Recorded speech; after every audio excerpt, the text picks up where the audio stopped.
హల్లెలూయా. దేవునికే మహిమ కలుగును గాక. చిన్న ప్రార్థన చేసుకుని వాక్య భాగంలోకి వెళ్దాం.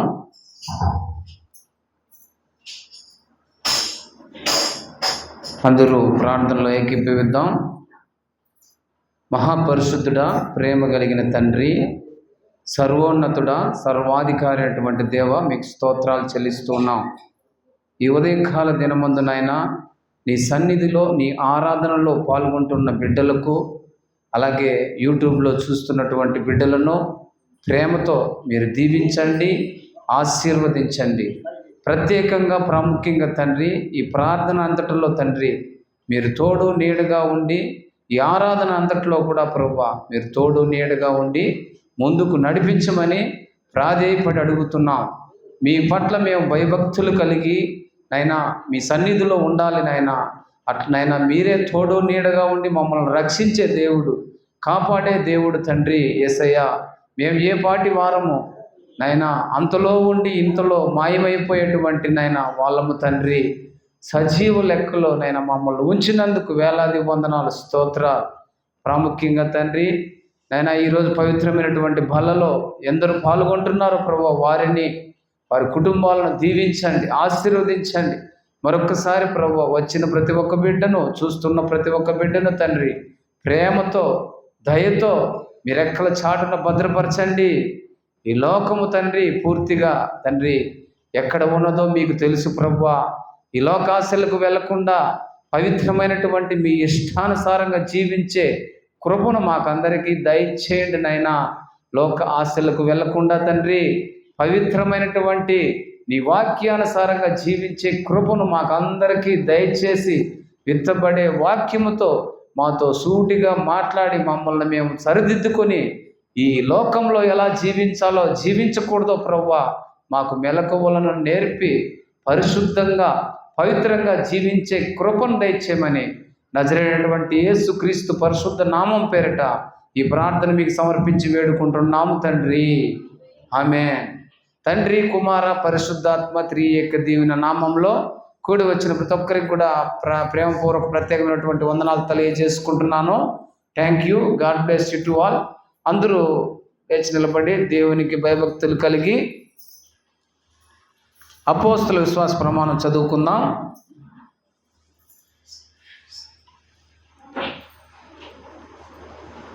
పరలోక భూలోకముల సృష్టికర్త యగు తండ్రి అయిన దేవుని నేను నమ్ముచున్నాను. ఈయన పరిశుద్ధాత్మ వలన కన్యయగు మరియ గర్భమున ధరింపబడి ఆమెకు పుట్టెను. పొంతి పిలాతు కాలమందు బాధపడి సిలువ వేయబడి చనిపోయి పాతిపెట్టబడి అదృశ్యలోకంలోనికి దిగిను. 3వ దినమున చనిపోయిన వారిలో నుండి తిరిగి లేచి పరలోకమునకెక్కి సర్వశక్తి గల తండ్రి అయిన దేవుని కుడి చేతి వైపున కూర్చొని ఉన్నాడు. సజీవులకును మృతులకును తీర్పు తీర్చుటకు అక్కడి నుండి ఆయన వచ్చును.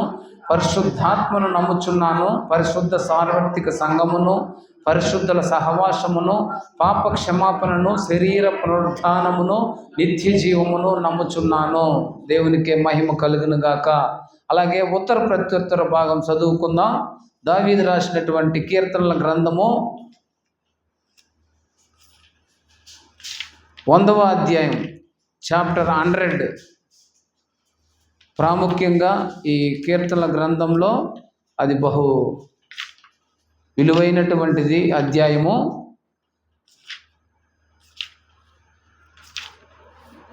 నేను ఒక వచనం చదువుతాను, మీరు ఒక వచనం చదివి దేవుని నామాన్ని గణపరద్దాం. సమస్త దేశములారా యెహోవాకు ఉత్సాహ ధ్వని చేయుడి.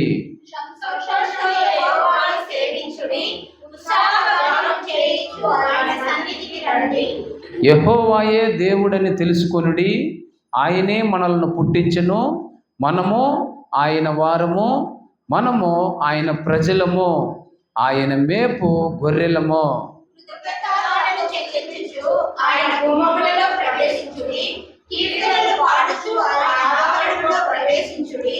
ఆయనను స్తుతించుడి, ఆయన నామమును నామమును కనపరచుడి. యెహోవా దయాళుడు, ఆయన కృప నిత్యముండును, ఆయన సత్యము తరతరములో ఉండును. దేవునికి మహిమ కలుగును గాక. దయచేసి అందరూ కూడా మీ స్థలాల్లో కూర్చోవలసిందిగా మనవి చేసుకుంటా ఉన్నాను. యెహోవాను సేవించాలి, యెహోవా సన్నిధికి రావాలి, యెహోవాను సన్నతించాలి, యెహోవాను స్తుతించాలి, యెహోవాకు సమర్పించాలి. దేవునికి మహిమ కలుగును గాక. ప్రియమైనటువంటి దేవుని బిడ్డలారా, దేవుడు కొన్ని విషయాలను మనము ఈ లేఖనాలలో చూసినట్లయితే, దేవుడు గొప్ప సర్వలోక సృష్టికర్త. ఆయన సర్వాన్ని సృష్టించినటువంటి దేవుడు, సజీవుడు అని చెప్తున్నాం. సజీవుడు అని ఎవరంటామంటే బ్రతికి ఉన్నటువంటి వాళ్ళని సజీవుడు అంటాం. మనిషి కన్నా మరణం ఉంటుంది కానీ దేవునికి మరణము లేదు. అందులోనూ కూడా ఆయనకి రెస్ట్ అనేది లేదు. దేవునికి రెస్ట్ ఉందా? రెస్ట్ లేదు. కొనకడు నిద్రపోడు. ఆయనకు కునుకు ఉండదు, నిద్ర ఉండదు. మనిషి కన్నా కనీసం 12 గంటలు పని చేస్తే 12 గంటలు రెస్ట్ ఉంటుంది మనిషికి. ఎందుకు? మనిషి తయారు పడినాడు అనమాట. మనిషి దేవుడి ద్వారా. దేవుడు దేంతో తయారు చేశాడు? మట్టితో తయారు చేసినాడు మనిషిని మట్టితో తయారు చేయడం వల్ల మనిషి మళ్ళీ తిరిగి మట్టిలోకి అంటే భూమిలోకే వెళ్ళిపోవాలి. కానీ ఆయన నాసిక రంధ్రముల ద్వారా ఒక ఆత్మను ఊదినాడు. ఎందుకంటే దేవుడు మనిషికి నాసిక రంధ్రాలు అంటే ముక్కుల ద్వారా ఒక గాలి ఊది ఒక వాయువు ఆత్మకు పంపించి ఆత్మ ద్వారా ఈ శరీరాన్ని ఒక వెలిగిస్తూ ఉన్నాడు, అంటే నడిపిస్తున్నాడు ముందుకి. ఈ ఆత్మ అనేది లేకపోతే ఈ శరీరానికి విలువ లేదు, మట్టికి విలువ ఉండదు. దేవుడు ఉన్నాడు కనుక ఈ శరీరంలో, ఈ శరీరానికి అంటే మట్టికి విలువ ఉంది అనేసి మనము ఈరోజు గ్రహించాల. మట్టి, ఈ శరీరము మట్టిలో వెళ్ళిపోతుంది. నేను ఇచ్చాను కదా ఆత్మ, ఆ ఆత్మ మాత్రం మళ్ళీ నా దగ్గరికి తిరిగి వచ్చేయాలని ఆశపడుతున్నాడు దేవుడు. ఆత్మ దేవుని దగ్గరికి మళ్ళీ తిరిగి వెళ్ళిపోవాలంటే ఎలా ఉండాలి? దేవుడు ఇచ్చినప్పుడు ఏ విధంగా పవిత్రంగా ఉన్నిందో ఆత్మ, అదే విధంగా మళ్ళీ రిటర్న్ వెళ్ళిపోవాలా అని ఆశపడతా ఉన్నాడు. కానీ ఇక్కడ మనిషి చేస్తున్నటువంటి పాపిష్టి క్రియలను బట్టి, పాపిష్టి అలవాట్లను బట్టి అతను అల్లకల్లోలంగా సృష్టించి ఈ లోకంలో లోకాశలకు వెళ్ళిపోయి నిత్యమైనటువంటి నరకంలో ఆ ఆత్మ వెళ్ళిపోతా ఉంది. దేవుడు చెప్తా ఉన్నాడు, నా ఆత్మ నేనిచ్చాను, నువ్వు నన్ను వెంబడించు, నన్ను గణపరిచి నా దగ్గరికే వచ్చేయి.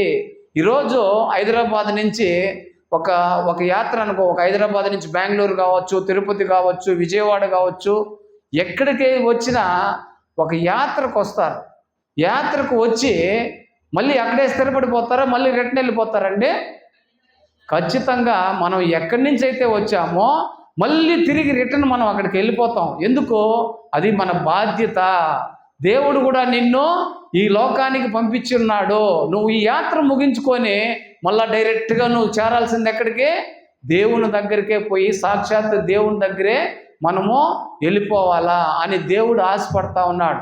బెంగళూరు నుంచి ఇక్కడికి వచ్చారనుకోండి, ఇక్కడ అన్ని ప్రదేశాలు చూసుకొని ఒక వారం కావచ్చు, 10 రోజులు కావచ్చు, 2 రోజులు కావచ్చు, ఎన్ని రోజులైనా అతను చూసి ఇక మళ్ళీ రిటర్ను అతను స్వస్థలంకి వెళ్ళిపోతారు. హైదరాబాద్ కావచ్చు, బెంగళూరు కావచ్చు, ఎక్కడైనా సరే, ఏ ప్రాంతమైనా సరే వెళ్ళిపోవాల్సిందే. కానీ మనం ఎక్కడైతే వెళ్తామో ఆ యాత్రలోనే మనం స్థిరపడిపోతామండి. ఇప్పుడు సపోజు మనం బ్యాంకాక్ వెళ్తాం, బ్యాంకాక్ కావచ్చు లేదా దుబాయ్ కావచ్చు, వీసా తీసుకుంటాం. వీసా టైం అయిపోతే మనం వచ్చేయాలా లేదా? 100% మళ్ళీ రిటర్న్ తిరిగి వచ్చేయాలా. అదేవిధంగా దేవుడిని నీ లోకానికి పంపించినాడు. ఆ యాత్ర ముగించుకునేసి మళ్ళీ మనము రిటర్న్ దేవుని దగ్గరికి వెళ్ళిపోవాలా అని ఈ సందర్భముగా మీకు అందరికీ మనవి చేసుకుంటున్నాను. ఎందుకు వెళ్ళిపోవాలంటున్నాము? సర్వలోక సృష్టికర్త అంటున్నాం. సర్వాన్ని సృష్టించినాడు ఆయన. అణువణువు భూమి కాన్నించి, ఆకాశమును కాన్నించి, నక్షత్రాల కాన్నించి, సముద్రం కాన్నించి, అలాగే మనం తింటున్నటువంటి ప్రతి ఒక్క అణువణువు, మనం ఈరోజు తింటున్నాం కదా, బియ్యం కావచ్చు, గోధుమలు కావచ్చు, ప్రతి ఒక్కటి తయారు చేసి పెట్టాయినాడు ముందుగానే. ఈ విధంగా చేస్తే ఈ విధంగా జరుగుతుంది. మనిషి ఈ విధంగా ఈరోజు మన భూమికి ఇంత డిమాండ్ పెరిగిపోతా ఉందంటే ఈ భూమి ఎవరండి సృష్టించింది? దేవుడు సృష్టించాడు. అందుకే డిమాండ్ పెరిగిపోతా ఉంది. ఎందుకంటే మనుషులు అనేది పెరగరు. భూమి అనేది పెరగదు. మనుషులు మాత్రం పెరుగుతూనే ఉంటారు, ఉత్పత్తి అవుతూనే ఉంటారు. కనుక దేవుడు ఒకసారి ఈ భూమిని తయారు చేయనాడు, కానీ మరి రెండోసారి తయారు చేయడానికి ఆస్కారం లేదు. కానీ మనుషులు మాత్రం తయారు చేస్తూనే ఉన్నాడు దేవుడు. అంటే మనుషులు తయారవుతూనే ఉంటారు. మనుషులు జన్మ అనేది జరుగుతూనే ఉంది క్రమేణా. దానివల్ల ఈ భూమికి అంత డిమాండ్ వచ్చింది. కనుక ఈ భూమికి ఎంత విలువ ఉందో ప్రతి ఒక్కటికి విలువ అనేది ఇక్కడ ఉంది అనేసి నేను ఈ సందర్భముగా మీకందరికీ నేను మనవి చేసుకున్నాను. ప్రియమైనటువంటి దేవుని బిడ్డలారా, ఇద్దరు గుడ్డివారు చూపు పొందడము. సపోజ్ ఒక గుడ్డివాళ్ళు ఉన్నారండి. గుడ్డివాళ్ళు చూపు ఎలా పొందుతారు? ఇప్పుడు ఈరోజు మనం చెప్తాం, దేవుడు గుడ్డివారిని కళ్ళు వచ్చాయి, కుంటివారిని నడిపించాడు, చనిపోయిన వారిని మళ్ళీ తిరిగి లేపినాడు. నేను చెప్తా ఉంటాను కదా, మామూలుగా 4 రోజుల తర్వాత దేవుడు నన్ను తిరిగి లేపినాడు అనేసి. నేను బైబిల్ చదివినప్పుడు అనుకున్నా, నవ్వినా, ఏంది 4 రోజులు ఏంది చచ్చిపోవడం ఏంది లాజరు, మళ్ళీ తిరిగి లేయడం ఏంది అని నవ్వుకుంటే దేవుడు స్వయాన నాకే నా జీవితంలో జరిపించినాడు. చెప్పినాను గతంలో ఎన్నోసార్లు మీకు చెప్పే ఉంటాను ఈ మామూలుగా. ఆ విధంగా దేవుడు మళ్ళీ నన్ను 4 రోజుల తర్వాత మళ్ళీ దేవుడు మళ్ళీ ఊపిరి పోసి మళ్ళీ బ్రతికించడం జరిగింది. కనుక 4 రోజులు మనిషి చనిపోయి మళ్ళీ తిరిగి లేయడం ఏంటి అని తలుసుకుంటే అది సేమ్ యాస్టీజ్గా నా జీవితంలో జరిగింది. కనుక మనం దేవుణ్ణి ఎక్కడ కూడా హేళన చేయకూడదు. ఏ దేవుణ్ణి కూడా సరే, ఇప్పుడు మనము ఏ దేవుణ్ణి కూడా సరే కించపరచకూడదు. మనము ఎవరిని కూడా, ఏ మనిషిని కూడా మనము కించపరచకూడదు. ఎందుకంటే మనం నిమిత్త మాత్రులము, ఇక్కడ యాత్రికులము అంటే ఏంటంటే మనము ఇక్కడ శాశ్వతము కాదు. ఈ లోకంలో నువ్వు ఎంత సంపాదించినా, నువ్వు ఎంత పోగు చేసుకున్నా, నీకు ఎంత ధనమున్నా, నీకు ఎన్ని నగలున్నా, నీకు ఎంత బంధువులున్నా, నీకు ఎంత పలుకుబడి ఉన్నా, నీకు ఎంత పదవులున్నా, చివరికి ఏదో ఒక రోజు ఈ లోకాన్ని విడిచి వెళ్ళిపోవాల్సిందే. ప్రయాణం లాంటిది. మనం ఇక్కడ జీవిస్తున్నాం. ప్రయాణం అనేది ఎప్పుడు ఆగిపోతుందో మనకు తెలియదు. కనుక మనం ఇక్కడ మన ఇష్టానుసారంగా జీవించడానికి వీలు లేదు అని నేను సందర్భంగా చెప్తా ఉన్నాను. ప్రియమైనటువంటి దేవుని బిడ్డలారా, ముఖ్యంగా నేనేం చెప్పడం ఏమిటంటే, వాక్యాన్ని చదివి ప్రార్థన చేసినట్లయితే ఎదుటి వ్యక్తిలో మనస్తత్వం ఎలా ఉందో కూడా తెలిసిపోతుంది. హల్లెలూయా. ఎదుటి వ్యక్తి నీ గురించి ఏమనుకుంటున్నాడు, నిన్ను ఏ విధంగా నిన్ను మాయ చేయాలనుకుంటున్నాడు అన్న విషయాలు కూడా నీకు ప్రాముఖ్యంగా తెలిసిపోతాయి. కళ్ళకు గట్టినట్టు దేవుడు చూపిస్తాడు. ఎందుకంటే ప్రార్థన, వాక్యము, ఈ రెండు రెక్కలు అంటారు. 2 రెక్కలు అంటే పక్షికి ఎన్ని రెక్కలు ఉంటాయండి? 2 రెక్కలు. ఒక రెక్కతో ఎగరగలుగుతుందా? ఎగరలేదు. 2 రెక్కలు ఉంటేనే పక్షి ఆకాశంలో ఎగరగలదు. పక్షి రాజులాగా నిన్ను దేవుడు ఉంచుతాడు. పక్షిరాజు అంటే ఎవరు? గ్రద్ద. దాదాపు అది ఆకాశం పైన పోతా ఉంటుంది. 5 కిలోమీటర్ల దూరంలో ఉన్నటువంటి కళేబరం అంటే ఆహారాన్ని చూసి అట్లే పసిగడుతుంది. దానికి సంకేతాలు అట్లే వెళ్తుంది. అంత పవర్ఫుల్ గద్దంటే. అటువంటి శక్తిని దేవుడు నీకు ఇస్తాడు. ఎందుకు ఇస్తాడు? మనకు అమాయకంగా ఉంటే దేవుడు ఎవడో, ఆలోచనలు నీవు ఆలోచనలో ఉంటే నీకు ఎవడో, నీలో ప్రార్థన, వాక్యం అనే శక్తి పవర్ఫుల్ అనేది ఉంటే నీకు దేవుడు అట్లే నిన్ను ఎవరు కూడా మోసం చేయలేరు. నిన్ను ఎవరున్నా మోసం చేస్తున్నారంటే అప్పుడే దేవుడు నీకు బయలుపరుస్తాడు. నీ మైండ్కు సంకేతాలు పంపిస్తాడు. గద్దకైతే ఏ విధంగా అయితే ఆహారం ఉందని సంకేతాలు పంపిస్తాడో అదే విధంగా సంకేతాలు పంపించి దేవుడు నన్ను ప్రతి ఒక్కరిని కూడా కాపాడుతున్నాడు. ఇక్కడ కొనకడు, నిద్రపోడు, గుడ్డివారిని చూపు తెప్పించాడు, కుంటివారిని నడిపించాడు, మోగవారికి మాటలు తెప్పించాడు, చనిపోయినటువంటి లాజర్ను మళ్ళీ తిరిగి లేపాడు. దేవుడు అంత సర్వాంతర్యామై ఉన్నాడు. సజీవుల లెక్కలో నన్ను ఉంచుతున్నాడంటే ఆయన కృప, ఆయన కనికరము ఈరోజు దాగి ఉన్నది. ప్రియమైనటువంటి దేవుని బిడ్డలారా, మత్తయి సువార్త 9:27 నుంచి కొన్ని వచనాలు చదువుకుందాం. మత్తయి సువార్త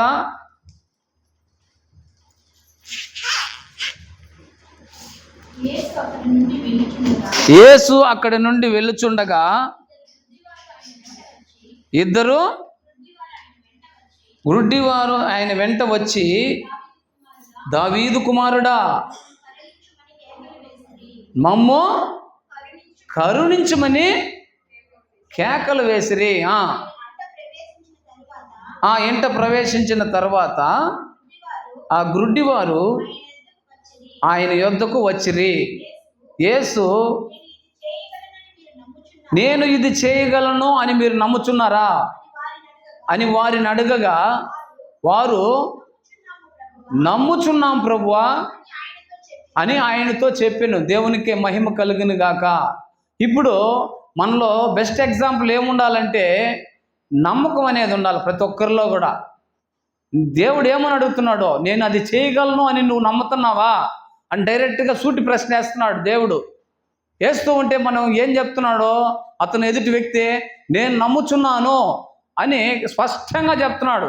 నమ్ముట నీ వలనైతే నమ్మువానికి సమస్తము సాధ్యమే. నమ్మాలి, నమ్మి తీరాలి. ప్రతి ఒక్కరు కూడా ఏదైనా చెప్తున్నారు అంటే అది నమ్మకం కలగాలి. నమ్మకము నీవు మనిషి మీద నమ్మకం అనేది ఉంచాలి, దేవుని మీద అనేది నమ్మకం ఉంచాలి. నమ్మకం లేని చోట ఏమి కూడా పనిచేయవు. ఒక భార్య భర్త మీద నమ్మకం కలిగి ఉండాలి, ఒక భర్త భార్య మీద నమ్మకం కలిగి ఉండాలి. ఈరోజు నమ్మకం లేకపోతే అంతా మొత్తం చిందరవందరైపోతుంది జీవితం. కుటుంబం కావచ్చు, నువ్వు పని చేస్తున్నటువంటి చోట కావచ్చు, అలాగే నువ్వు వెళ్తున్నటువంటి చోట కావచ్చు, నువ్వు వెళ్ళే దారిలో కూడా నువ్వు నమ్మకంతో వెళ్తేనే ఆ దారి నీకు సూపర్గా ఉంటుంది దారి. అదే నమ్మకమే లేదనుకో, ఇప్పుడు సపోజ్ నువ్వు ఒక సంసారం, పిల్లలు, భార్య భర్త ఒక కుటుంబం చేస్తున్నారు అంటే నమ్మకంతో చేయాలా. నువ్వు నీలో అపనమ్మకంతో నువ్వు చేసినావు అనుకో, అది నిలవదు, ఎక్కువ రోజులు ఉండదు ప్రేమ అనేది. కనుక నమ్మకము కలిగి మనము ముందుకు సాగిపోవాలనేసి ఈ సందర్భంగా మీకు అందరికీ నేను మనవి చేసుకున్నాను. చదవండి సిస్టర్. అప్పుడు ఆయన కన్నులను ముట్టి, నమ్మిక చొప్పున మీకు కలుగును గాక. నువ్వు ఏదైతే నమ్ముతున్నావో, నువ్వు ఏదైతే కావాలనుకుంటున్నావో, నువ్వు సూపు కావాలనుకుంటున్నావు కాబట్టి నీకు కలుగును గాక అని అభయం ఇచ్చేసినాడు దేవుడు. అని చెప్పినంతలోనే వారి కన్నులు అట్టే తెరవబడిపోయినాయి. మూసుకుపోయినటువంటి కన్నులో, మబ్బుగా ఉన్నటువంటి కన్నులో ఆయనకి పూర్తిగా తెరవబడింది, బాగా కనిపిస్తూ ఉంది. అందరూ అక్కడ చూస్తున్నటువంటి జనము ఆశ్చర్యపోతా ఉన్నారు. ఏంటి మన దేవుడు ప్రభు అయినటువంటి యేసు ఈ విధంగా మహిమలు చేస్తున్నాడా, ఆశ్చర్య కార్యాలు చేస్తున్నాడా అనేసి ఆశ్చర్యపోతా ఉన్నారు. తండోపతండాలుగా వస్తూ ఉన్నారు జనాలు. అయ్యో అయ్యో ఏంది మహిమ అనేసి. చదవండి సిస్టర్. అప్పుడు యేసు ఇది ఎవరికి తెలియకుండా వారికి చెప్పినాడు, ఇది ఎవరికి మీరు దండారు వేసుకోవద్దండి, ఎవరికి చెప్పొద్దండి అని చెప్తే విన్నారండి మనసులో. ఎంతమందికి చెప్పుకున్నాడు, నాకు ఈ మారి జరిగింది, ఇటు చేస్తున్నాడు అటు చేస్తున్నాడు అని చెప్పి చివరికి యేసుక్రీస్తు ప్రభువునే పట్టించేసినారు. అటువంటి లోకం ఈ లోకం. కనుక ఈ లోకాన్ని నమ్మొద్దు. ఈ లోకాన్ని నువ్వు ఈ లోకాశలకు వెళ్ళొద్దు. దేవుడు ఉన్నాడు. దేవుడు నీకు దారి చూపిస్తాడు. అటువంటి గొప్ప దేవుడు. అలాగే 20 ఒకసారి చదవండి. 20వ అధ్యాయము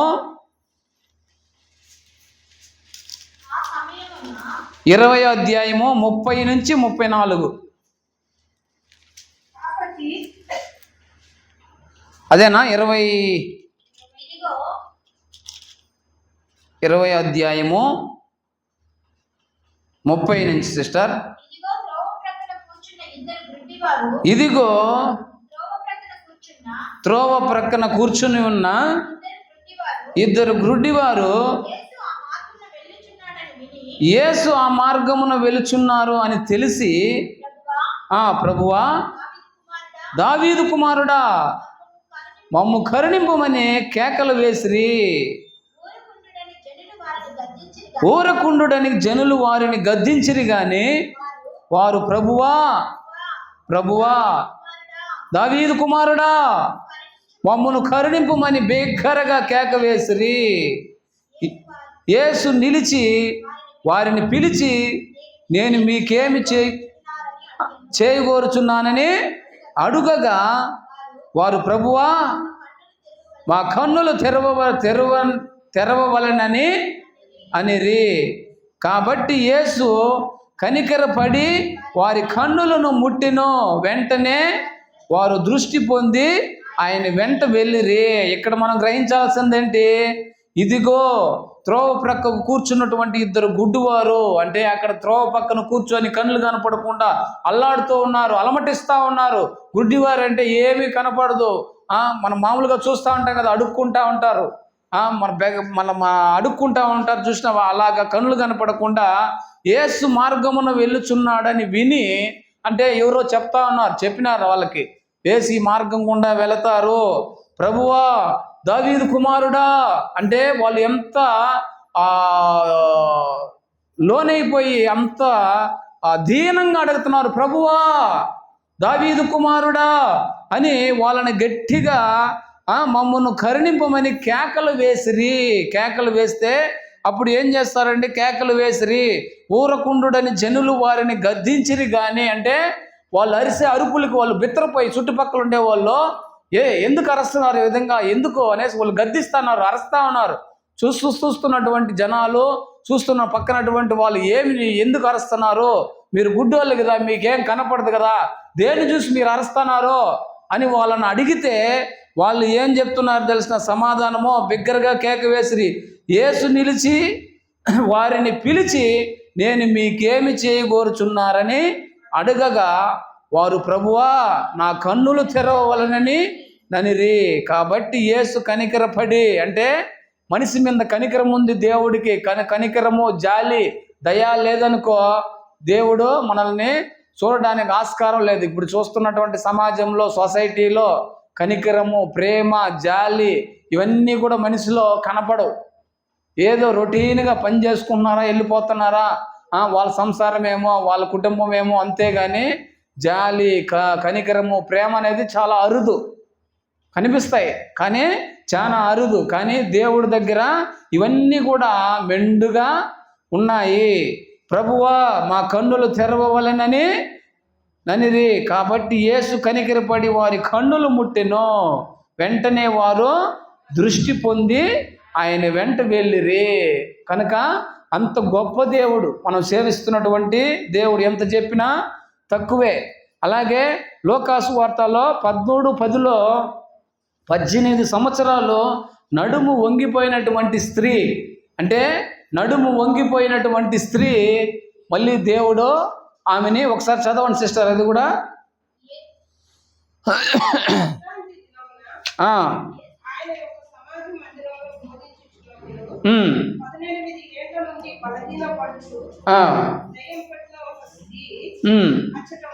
అచ్చట ఉండెను, ఆమె నడుము వంగిపోయి ఉండెను, ఏ మాత్రం కూడా చక్కగా నిలబడలా. ఇట్లా వంగిపోతారు కదా, మామూలుగా ముసలి వాళ్ళు ఉంటారు కదా, ఇట్లా వంగిపోయి ఇట్లా కర్ర పెట్టుకొని నడుస్తూ ఉంటారు, చూశారు కదా, ఆ విధంగా వంగిపోయినటువంటి స్త్రీ, అందులో ఆమెకు దెయ్యం పట్టిపోయింది. అది దెయ్యం అంటే సాతాను నిండిపోయింది, అది ఒళ్ళు నిండా. అటువంటి స్త్రీ అక్కడ ఉన్నప్పుడు చదవండి, నడుము వంగిపోయి ఎంత మాత్రం కూడా మనిషి ఇట్లా చక్కగా నిలబడలేదు. యేసు ఆమెను చూచి రమ్మని పిలిచి, అమ్మా నీ బలహీనతల నుండి విడుదల పొంది ఉన్నావని ఆమెతో చెప్పి ఆమె మీద చేతులు ఉంచగానే ఆమె చక్కగా నిలబడి దేవుణ్ణి మహిమపరచును. ఎంత గొప్ప దేవుడు అండి మనం సేవిస్తున్నటువంటి దేవుడు. రోగులను స్వస్థతనిస్తాడు, అలాగే అప్పుల బాధల నుంచి విముక్తి ప్రసాదిస్తాడు, వ్యాధి బాధల నుంచి రక్షిస్తాడు. గొప్ప దేవుడు, సజీవుడు. కనుక అటువంటి దేవుణ్ణి మనము ఘనపరుస్తూ ఉన్నామంటే మనం చాలా గొప్పవారము అని మనము అనుకోవాలా. ఒక పిల్లవాడికి తల్లి మరణించి ఉంటుంది. ప్రియమైనటువంటి దేవుని బిడ్డలారా, తండ్రి మరో పెళ్లి చేసుకొని వెళ్ళిపోయి ఉంటాడు. పిల్లవాడు వచ్చి అమ్మ అన్నం పెట్టు అని అడుగుతూ ఉంటే ఆమంటది, తండ్రి కాలు చెయ్యి పడిపోయింది నాయనా. అంటే కాలు చెయ్యి పడిపోయింది తండ్రికి, కానీ వేరే వాళ్ళతో వెళ్ళిపోయినాడు నాయనా, ఆయనకి ఈ విధంగా అయిపోయింది, నేను సంపాదించుకునేదాన్ని కూడా లేదు అని దేవునికి మొర్రపెడితే ఆయన దేవుడు ఆలకించి వారి కుటుంబాన్ని రక్షించాడు. అటువంటి గొప్ప దేవుడు. అంటే బాగుండొచ్చు, నీకు ఆరోగ్యం ఉండొచ్చు, ఆరోగ్యంగా ఉండనేసి మనం ఏమైనా చేయొచ్చు. ఒక బిడ్డను కని, అంటే సింపుల్గా షార్ట్ కట్గా చెప్పేస్తాను, ఒక బిడ్డను కని, ఒక కుమారుని కని భార్యాభర్త బాగున్నాడు, బాగా ఆరోగ్యంగా ఉన్నాడు, ఆ భార్యని బిడ్డని విడిచిపెట్టేసి వేరే ఆమెను పెళ్లి చేసుకొని వేరే కాపురం పెట్టి వీళ్ళని పూర్తిగా విడిచిపెట్టేసినాడు. చివరికి ఏమైంది, ఆయన కాళ్ళు చేయబడిపోయింది. పక్షవాతం అంటారు కదా, పక్షవాతం లాగా వచ్చి పడిపోతే చివరికి దేవుడు అలా చూపించాడు. ఎందుకంటే మనం ఎవరికి కూడా మోసం చేయకూడదు. ఈ లోకంలో మోసం చేస్తే ఏదో ఒక రూపంలో, ధనంలో కూడా సరే, నీకేదైనా డబ్బు వస్తుందనుకో, ఆశపడి మనకి తొందరపడి ఆశపడి మనం దాన్ని చేయకూడదు. నేను ఇప్పుడు ఆ డబ్బు అంటే గుర్తొస్తాను, మా నాగేశ్వరరావు అన్నగారు గుర్తొస్తున్నాడు. ఒక వ్యాపారంలో డబ్బు మీకు ఇంత ఇస్తాం అంత ఇస్తామంటే కూడా ఆయన నీతి నిజాయితీగానైతే నేను తీసుకుంటాను, నాకు మోసంగా ₹1 కూడా వద్దు అన్నాడు. చప్పట్లు కొట్టి దేవుని మహిమ పరుద్దాం. ఈరోజు ఆయన, నేను చిన్న పిల్లన్నప్పటి నుంచి చూస్తాను నా అన్నగారిని. చిన్న పిల్లన్నప్పటి నుంచి ఆయన అప్పుడు ఎట్టున్నాడు అట్లే ఉన్నాడు ఇప్పుడు కూడా. అదే మోసాలకు పోయి కుళ్ళు కుతంత్రాలకు పోయి డబ్బుకు వ్యామోహంలో పడిపోయి వెళ్ళిపోయింటే ఈ లోకంలో కూడా ఉండినట్టేమో. హల్లెలూయా. కానీ ఆయన నిష్టగా దేవుణ్ణి నమ్ముకొని దేవునిలో పోతా ఉన్నాడు. అంటే ఎదుటి వాళ్ళు మోసం చేసేది కూడా ఆయన కనిపెడతాడు. హల్లెలూయా. అంత శక్తి, అంత జ్ఞానము దేవుడిస్తాడు, ఇచ్చి తీరుతాడు. కనుక మనం ఎక్కడ కూడా మోసపోకూడదు కూడా. దేవుడు మనల్ని ఆ విధంగా నిలబెడతాడు. కనుక దేవుడు ఆ విధంగా మనిషిని నిలబెడుతున్నాడంటే టక్కన గుర్తొచ్చింది. కనుక మనం ఎవరిని కూడా మోసం చేయకూడదు. మనకు మోసం చేసినా వాళ్ళు నిలబడరు. హల్లెలూయా. మనకు మోసం చేసినా వాళ్ళు నిలబడరు. ఏదో ఒకరోజు దేవుడు కల్లెర్ర చేస్తాడు. కనుక అటు రీతిగా ఆ పిల్లవాడిని చూడండి, ఆ దేవుని నమ్ముకున్నటువంటి ఆమెను పెళ్లి చేసుకొని ఒక కుమారుని కానీ ఆమెను విడిచిపెట్టేసి వేరే వ్యామోహంలో వెళ్ళిపోయి పెళ్లి చేసుకునేసి ఆమె వాళ్ళతో హ్యాపీగా ఉన్నాడు. కానీ ఆయనకి జరిగింది ఏంటి, పక్షవాతం వచ్చి దేవుడు ఇలా చూపించినాడు. కనుక దేవుని నమ్ముకున్న వారిని మనం ఎట్టి పరిస్థితుల్లో కూడా మనము మోసం చేయకూడదు. తండ్రి కాలు చెయ్యి పడిపోతే ఎలా ఉంటుందండి. కనుక ఆ విధంగా ప్రేమ అనేది చాలా బహు గొప్పది. మనలో ఉన్నటువంటి ఆశయాన్ని, మనలో ఉన్నటువంటి ఆశని ఎవరు కూడా మార్చలేరు. ఆశయం ఉంటుంది, ప్రతి ఒక్కరికి కూడా ఒక ఆశయం. గోల్, ఆశయం అంటే ఏంటి, గోల్. నేను ఈ విధంగా ఉండాలి, నేను ఈ విధంగా చేయాలి, ఈ విధంగా నేను ఎదగాలి. మనం దేవునిలో ఉన్నట్లయితే ఖచ్చితంగా దేవుడు నన్ను కూడా రక్షిస్తాడు. అటువంటి గొప్ప దేవుడు మనం సేవిస్తున్నటువంటి దేవుడు. అంటే ఇది ఒక ఎగ్జాంపుల్కి చెప్పిన అంతే. దేవుణ్ణి నమ్ముకుని మనము దేవునిలో ఉంటే దేవుడు నీకు కళ్ళకు కట్టినట్టు చూపిస్తాడు. ఒకవేళ నిన్ను ఏదన్నా మాయ చేసినా, నిన్ను ఏమార్చినా దేవుడు ఖచ్చితంగా 100% నీకు కనువిప్పు కలిగిస్తాడు. కనుక నన్ను ఎవరిని కూడా మోసం చేయలేడు. మనుషులను నమ్మట కంటే, రాజులను నమ్మట కంటే యెహోవాను ఆశ్రయించుట ఎంతో మేలు. దేవుణ్ణి నమ్మట ఎంతో మేలు. మనిషి అన్న నిన్ను మోసం చేస్తాడు, మాయ చేస్తాడు, కానీ దేవుడు నిన్ను మాయ చేయడు, మోసం చేయడు. దేవుడు నిన్ను ఎప్పుడు కూడా కంటికి రెప్పలా కాపాడుతాడు. ఆయన రెక్కల చాటున, అంటే 2 రెక్కలు, అంటే ప్రార్థన, వాక్యం అనే రెక్కల చాటున దేవుడు నిన్ను భద్రపరుస్తాడు. కనుక దేవుణ్ణి అట్టి రీతిగా మనందరం కూడా మనము సేవించాలనేసి ఈ సందర్భముగా మీకందరికీ మనవి చేసుకుంటున్నాను. ప్రియమైనటువంటి దేవుని బిడ్డలారా, మనము ఇప్పుడు పవిత్రమైనటువంటి బలలో మనం పాల్గొనబోతున్నాం. ఒకసారి మీ కుడి చేతి హస్తాన్ని, ఎంతమంది బలలో పాల్గొంటున్నారో ఒకసారి మీ కుడి చేతి హస్తాన్ని చూపిస్తారా? 7 మెంబర్స్, 8 మెంబర్స్ దేవుని పవిత్రమైనటువంటి బలలో పాల్గొంటున్నారు కనుక దేవుడు వారిని, వారి కుటుంబాన్ని దీవించి ఆశీర్వదించునుగా. ప్రభు బలలో ఎవరు పాలు పంచుకోవాలి అని మనము కొన్ని తెలుసుకొని మనం బలలో పాల్గొందాం.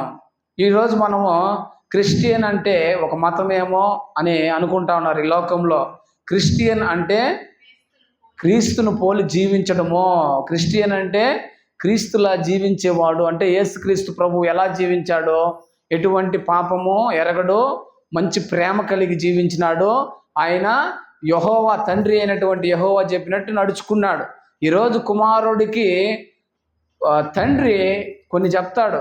ఒక చదువుతున్నాడు అనుకోండి, ఒక విద్యార్థి చదువుతూ ఉన్నాడు. ఏం చదువుతున్నాడు? ఒక ఇంటర్మీడియట్ కావచ్చు, డిగ్రీ కావచ్చు, ఏదైనా. అక్కడ చదువుతున్నప్పుడు ఆ పిల్లవానికి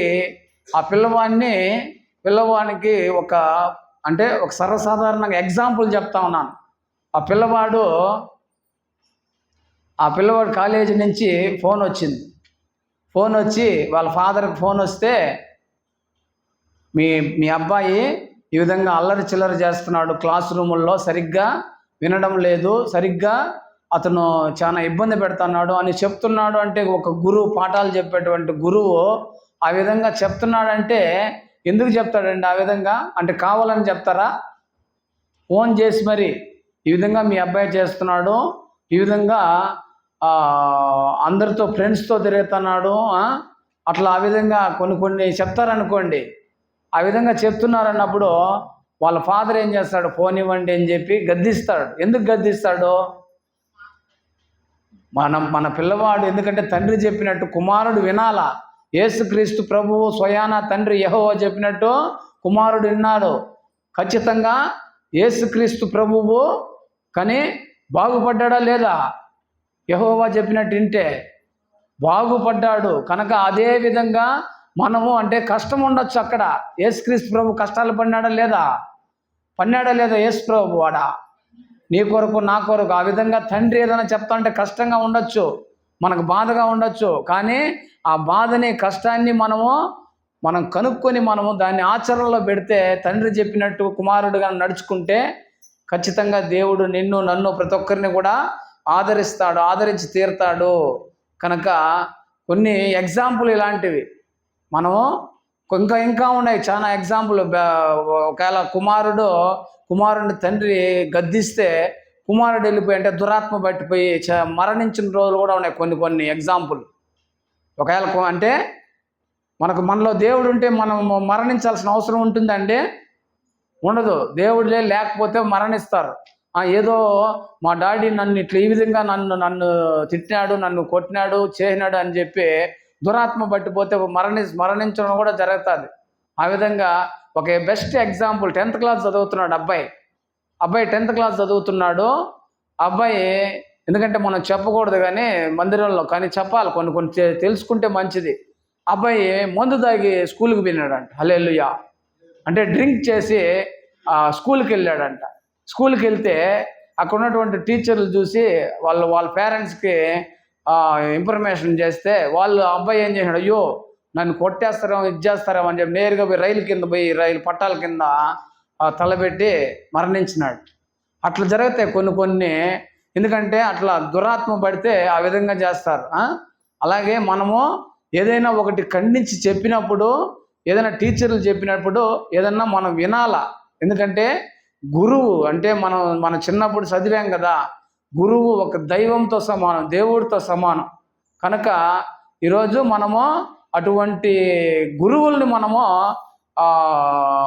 గుర్తు చేసుకోవాలి. ఈరోజు మనకు స్కూల్లో ఏదైనా చెప్తున్నారంటే వాళ్ళ మీదనే మొరుచుకునేది, అలాంటివి చేయకూడదు. మనం మొరుచుకునేది ఇప్పుడంతా కాలం మారిపోతా ఉంది. ఇప్పుడు ఏదైనా కొట్టినారనుకో అప్పుడే వచ్చేస్తున్నారు పేరెంట్స్ ఇంటికి. అట్లా ఆ విధంగా, ఎందుకంటే మా పిల్లలు కూడా చదువుతున్నారు కనుక ఆ విధంగా కొన్ని ఎగ్జాంపుల్ అంటే ఆ విధంగా చెప్తా ఉన్నాను. అటు రీతిగా దేవుడు నన్ను ప్రతి ఒక్కరిని కూడా దీవించాలని, ఆదరించాలని, ప్రతి ఒక్కరు కూడా దేవుని బాటలో పయనించాలన్నదే నేను మనవి చేసుకుంటున్నాను. మొదటి పేతురు 3:9.